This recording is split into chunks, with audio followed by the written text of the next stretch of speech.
Hello there and welcome to SOUQ Quickie. I am Sarah Oswanta. The headlines tell you what is happening. SOUQ Quickie tells you what exactly it means. Let's get into it. We begin with Nigeria, where federal government spending has come under the spotlight. The federal government has earmarked 962.83 billion naira in the 2026 budget for the purchase of SUVs and empowerment projects. According to budget analysts, that's more than the combined allocations to several federal ministries.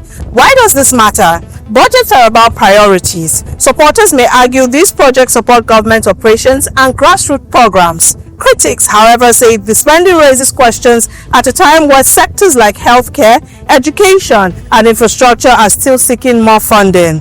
Now, the real test will be whether the spending delivers measurable public benefits or becomes another flashpoint in the debate over government priorities. Away from that story, where there is a small win for borrowers in Nigeria. Nigeria's average maximum lending rate fell to 33.16% in June, down from 34.78% in May. Credit remains expensive, but lower lending rates can reduce borrowing costs for businesses looking to expand and individuals financing major purchases. Now, who benefits from this?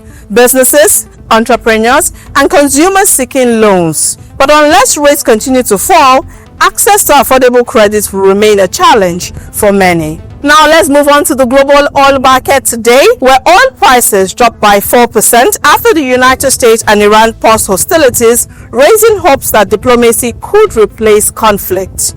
Lower oil prices can ease inflation by reducing transport and energy costs. But for oil exporters like Nigeria, prolonged price declines could shrink government revenue and put pressure on public finances. What's good for consumers isn't always good for oil-producing economies. And lastly, where Britain's foreign policy gets an early signal. Britain's new Prime Minister Andy Burnham has welcomed Ukrainian President Volodymyr Zelensky as his first international guest. First meetings often signal first priorities. By hosting Zelensky, Burnham is indicating that the United Kingdom's support for Ukraine is expected to continue despite the change in government. Now, what happens next?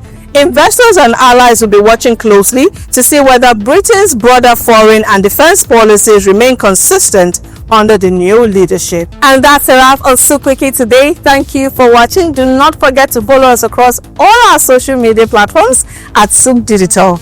I am Sarah Oswanta. Have a great week ahead.